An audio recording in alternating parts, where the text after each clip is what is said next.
You will hear a conversation about a language course. First, you have some time to look at questions 1 to 5.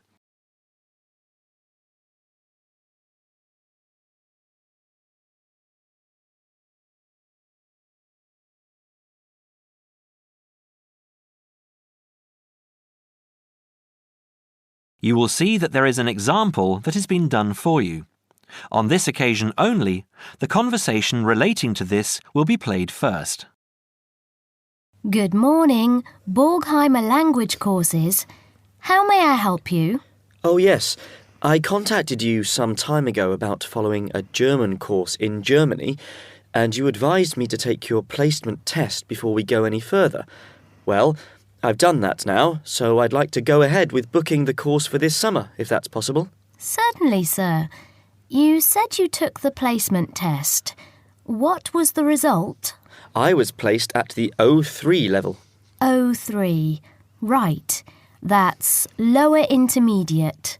Fine, Mr. The answer is Level 3 or Lower Intermediate, so the course level has been filled in for you. Now we shall begin. You should answer the questions as you listen, because you will not hear the recording a second time. Listen carefully and answer questions 1 to 5. Petterson. John Petterson. Could you spell that for me, please, Mr. Petterson? P-E-T-T-E-R-S-S-O-N. That's a double T and a double S. Am I right? That's right. Now, could I ask you where the course takes place? Well, we offer courses in Hamburg and Berlin. For your level, there's never a problem. There are always plenty of people for the intermediate classes. Oh dear. Does that mean that there might be a lot of students in my class? I wouldn't be very happy about that. No, don't worry, Mr. Petterson. The maximum class size is 12, but I've never known there to be more than 9 or 10 in a class. It could even be 5 or 6. Good. Actually, I'd prefer to study in Berlin. And how long is the course? 3 weeks, 5 hours a day. 2 hours only on Saturday. Sundays free. I see. And what about accommodation? There you have a choice, Mr. Petterson. You can either stay with a German family who are used to having such guests, or you can stay on the university campus, or we can book you into a nearby bed and breakfast. Is there a big difference in price? Not really. Staying with the family works out the cheapest, and the bed and breakfast is a bit more money. Staying on the university campus comes somewhere between the two price-wise, but Berlin is not too expensive anyway. Which do you recommend? Well, if you want to practice your German and be part of a German family, I would recommend staying with a family. Our families are all hand-picked, and we've never had any sort of complaint. Yes, I'll probably do that then. What are the dates of the course? The first summer course starts on the 1st of June in Hamburg and a week later in Berlin, which is what would concern you as you have chosen the Berlin course. That's the 8th of June. The next course would begin on the 2nd of July and then... The 2nd of July course would be perfect for me. Can you put me down for it now? Certainly, Mr. Petterson. Can I have your address, please? 26 Mayfield Drive, Orpington, Kent. I'm afraid I can't remember the postal code. Don't worry, Mr. Petterson. I'll check on it. Before you hear the rest of the conversation, you have some time to look at questions 6 to 10.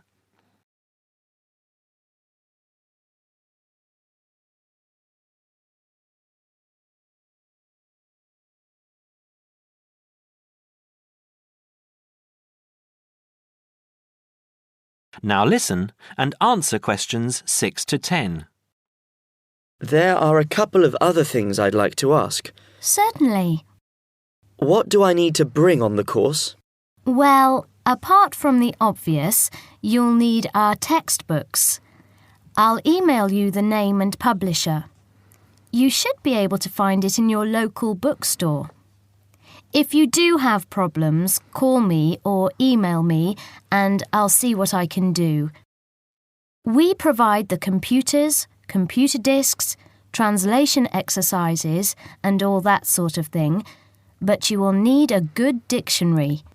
We recommend Langenscheidt, which is more than adequate for your level. You don't have to go and spend a lot of money on an expensive dictionary. Not yet, anyway. Maybe you will when your German reaches a very high standard. That would be very nice. Now, finally, what about the cost of the course? And how do I pay? Would you like to pay that in pounds or in euros? Euros would be fine. In that case, it's 550 euros. You can pay by credit card if you like. Oh dear, I'm afraid I haven't got a credit card. How else can I pay? That's not a problem, Mr. Peterson. You can pay by bank transfer. Fine. By the way, I forgot to mention I am a full-time student. Have you got a student card? Oh, yes. Then that does make a difference, you'll be pleased to hear. You are entitled to 35% off the full price. And if you can persuade a few people to join you, it would work out even cheaper. How do you mean exactly? Well, for every 5 people you find, 1 goes free. In other words, if there are 6 of you, you get 1 free course. Of course, in reality, you would divide up the savings amongst you, presumably. Right. Well, I'll see what I can do. Thank you. Not at all, Mr. Peterson, and I'm sure you'll enjoy the course. There are, of course, sightseeing possibilities. Would you like me to send you our brochure describing them? Yes, thank you. I'd appreciate that. Anyway, thanks for your help. If I want to call back, who do I ask for? Susanna. I'm here most of the time.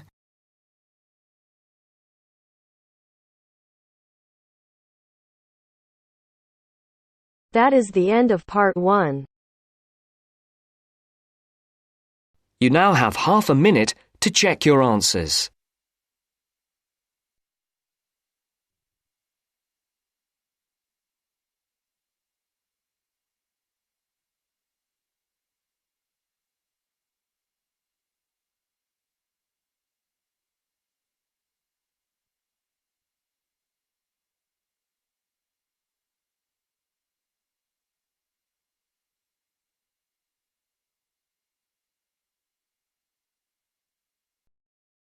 Now turns to part 2. Part 2. You will hear a member of the local council describing plans to redevelop part of the seafront of a coastal town.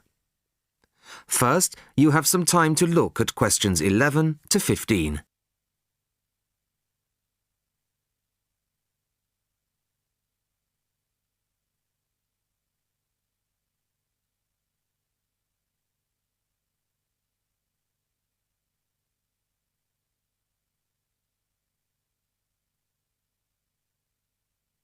Listen carefully to the first part of the talk and answer questions 11 to 15.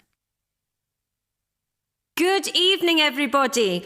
I wasn't expecting to see so many people. Clearly, this is an issue of great local interest. Thank you all for coming. Well, as you all know, I've come to talk about the council's plans for redeveloping the western part of the seafront. Firstly, of course, the Queen's Parade shopping centre is to be demolished. It was built on the cheap and in a hurry in 1953 and recently came third in a national newspaper's ugliest buildings in the country list, so I don't think anybody's going to miss it. The question was, what do we replace it with? Well, after consultations with the local community, we decided, as I'm sure most of you are aware, to replace it with a complex of small shops and workshops, plus a 3-screen cinema. We particularly didn't want another bland glass and steel shopping centre full of the same old chain stores as every other town centre. No, this is our chance to do something just a little bit different. I'll start at the top. On the 3rd floor will be a cafe and a restaurant. Part of this will be open air, so people can enjoy a meal or a cup of coffee in the fresh air, weather permitting, of course. Below this will be the cinema, and below that, on the 1st floor, will be some much-needed council offices. We're getting very cramped in the town hall, I can assure you. On the ground floor will be 20 small shop units, ranging in size from 20 to 50 square metres. Also on the ground floor will be 5 workshop spaces, which we hope will attract small manufacturing businesses back to the town centre, providing some additional local employment. Underneath the centre will be an underground car park. Not a great big car park like in the present centre. Our aim is that most visitors to the centre will come on foot or by bus. In fact, the car park will be restricted to people working in the centre and disabled visitors. Then, and perhaps this is the most exciting part of the project, the beach in front of the new complex is going to be completely transformed. We're going to extend the beach. Yes, extend it. 10,000 tonnes of sand is going to be brought in to make it into a proper beach, instead of the dirty little strip of sand it is now. As well as being for the enjoyment of local people, we're hoping that a decent beach will attract more visitors to the town, and that has to be good for local businesses.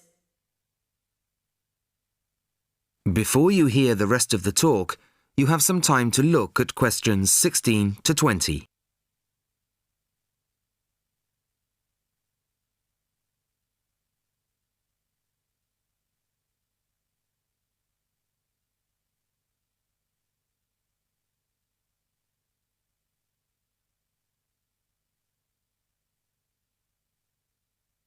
Now listen and answer questions 16 to 20. Now I must emphasise that these plans have not yet been finalised. That's what this meeting is about.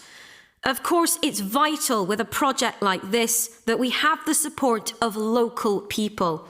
After all, we work for you and it's your money that's paying for it.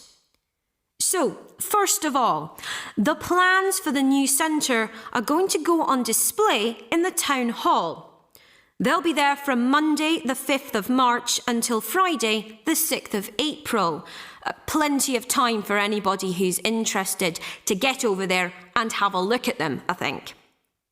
There'll be a suggestions box in the same room as the plans. Anybody who has anything to say is welcome to fill in a suggestions form. These forms will be looked at and taken seriously, you can be sure of that. Then on Tuesday, April the 10th, there'll be another public meeting much like this one, and in this same place. It'll start at 7 o'clock, and there'll be a chance for local residents to address the council. We'll also report back to you on the results gathered in the suggestions box. Anyway, I'd now like to hand you over to my colleague, my fellow councillor. That is the end of part 2. You now have half a minute to check your answers.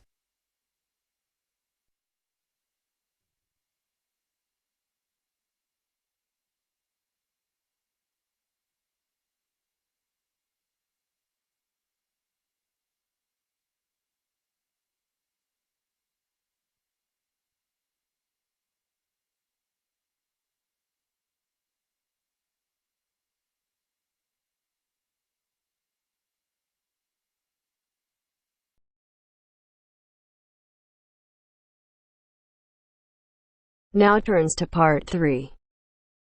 Part 3. you are going to listen to a radio programme about buying a house. First, you have some time to look at questions 21 to 25.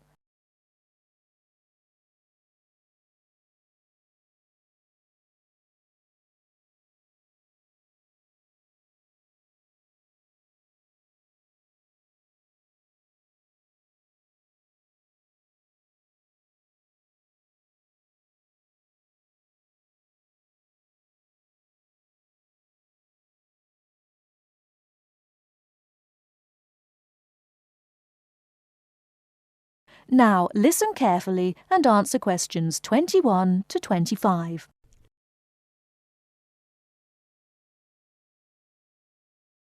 Good afternoon, listeners. Today, I'd like to welcome Edward Fox, who is going to talk to us today about buying a house. Edward. Thank you, Eunice. For most people, at least, buying a house is a major life event, and probably the single most expensive item you are ever likely to buy. It is also a place that you can make your home. Therefore, thinking carefully before you make a purchase is of the utmost importance. One of the most important things to consider before buying any property is the location. Because remember, it is where you plan to spend a large part of your life, or indeed the rest of your life in some circumstances. Therefore, consider the type of life you enjoy leading. Are you a very sociable person who enjoys nightclubs and discos? If so, then you may wish to consider something close to the city, or indeed in a city where it is convenient for all types of nightlife. On the other hand, if, like me, you prefer a quieter life, then you may want to consider something away from the city. However, do remember that proximity to your place of work is also important. Indeed, we spend most of our life at work, and you don't want to have to spend 2 or more hours every day travelling to work now, do you? Therefore, transport is the utmost importance. City suburbs, however, are often conveniently located for commuting to work. All for shopping. Without being in the heart of a busy city. You may, however, think that a house in the suburbs would be far too expensive. Yet houses located in cities can often exceed the price of suburban houses. So check out the prices. You may be surprised. Family is another important consideration. You may prefer a house that is away from a busy street or main road. And of course, remember that children have to attend school. Is there a good school in the area, or would your children have to travel a long distance to get to school? Therefore, if you have children, or you plan to have children, location is a very important factor. And of course, remember that a family influences the size of the property.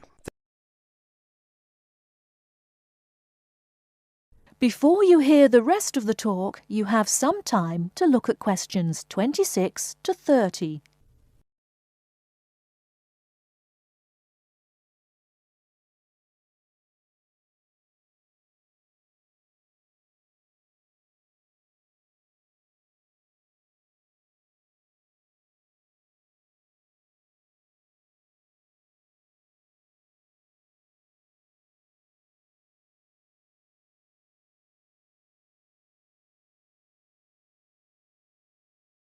Now listen and answer questions 26 to 30.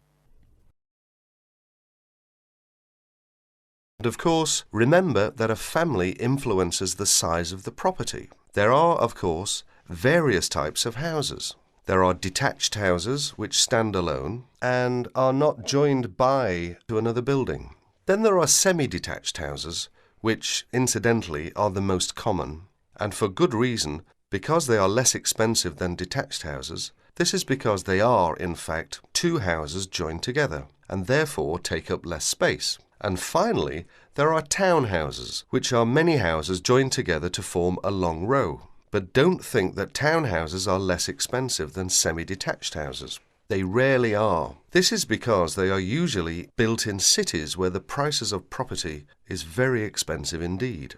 The age of property is another consideration. If you're considering buying an old house, beware. You may be faced with expensive repairs and renovation bills. So have the house thoroughly checked by a professional surveyor before you decide to buy. But then again, there are things you can look for yourself. Things such as the condition of the woodwork, especially doors and windows that can be expensive to replace.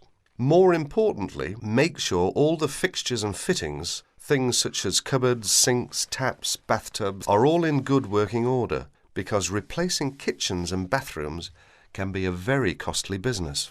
And don't forget the garden. If the property has one, if you enjoy gardening, then fine. But if you don't enjoy gardening, then you may prefer a small garden as opposed to a big one. But even if you do enjoy gardening, it is important to remember that gardens take up a lot of your time. So keeping a garden in good order may be very difficult if you work long hours. One final thing is the general feel of the place. Does it have a good atmosphere? And most importantly of all, would you feel comfortable living there? Thank you, Edward. But I'm afraid that's all we have time for today. But I'll be back next Wednesday when my guest speaker will be talking about buying a computer. So until then, bye for now.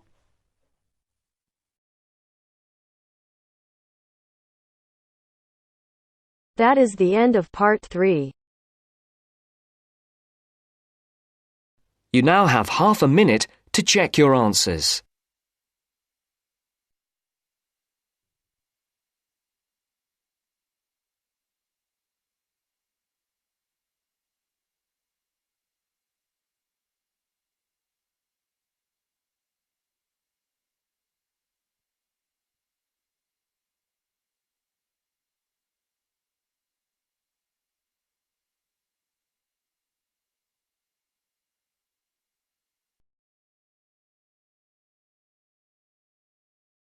Now turns to part 4.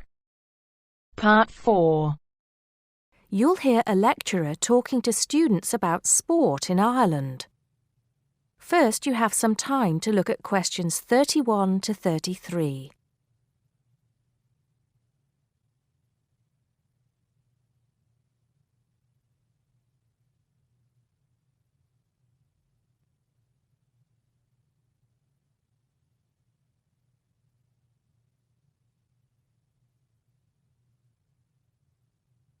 Now listen carefully and answer questions 31 to 33. Now, today we're going to be finding out about the most popular sports in the Emerald Isle.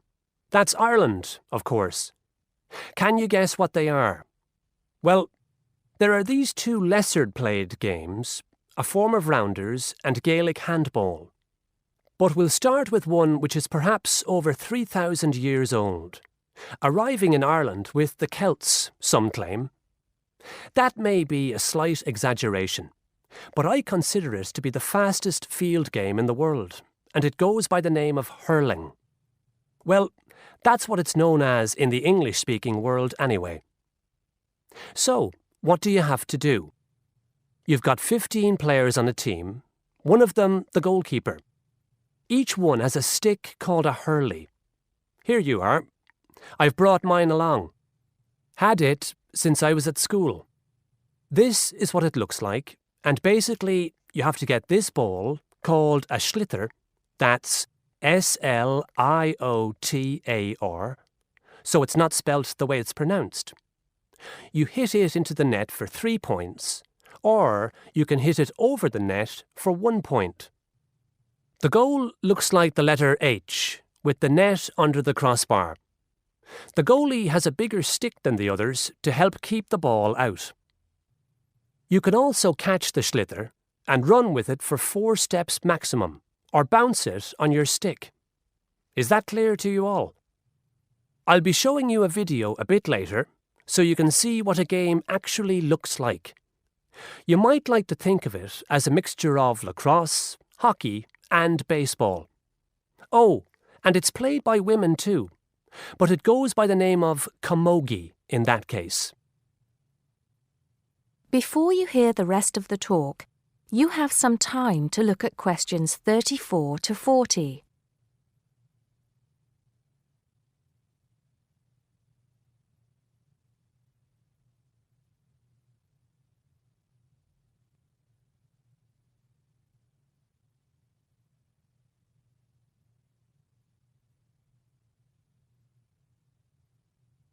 Now listen and answer questions 34 to 40.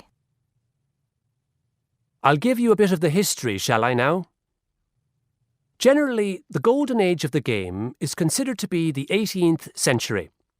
But systematic rules were first agreed and drawn up at that great shrine of learning, Trinity College Dublin, in 1879, founding the Irish Hurling Union, closely followed just a few years later by the formation of the Gaelic Athletics Association. With greater organisation last century, the All-Ireland Hurling Championship got off to a flying start, and I'm proud to say that my own native city of Cork has won more than 20 titles over the years. But then, so have Kilkenny and Tipperary. Is it only played in Ireland? No.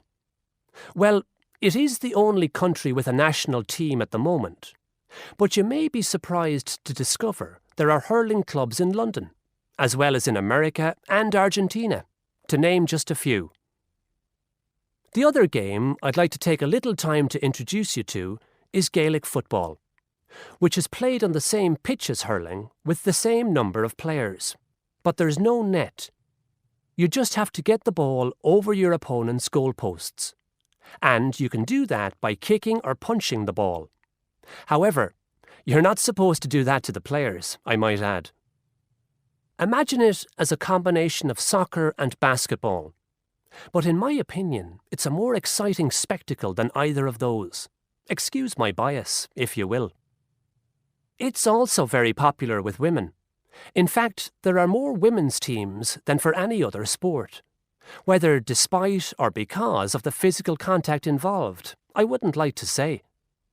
They do play a shorter game, 60 minutes, rather than the men's 70. So, let's have a look. If we can have the lights down, I'll see if I can get this technology to work.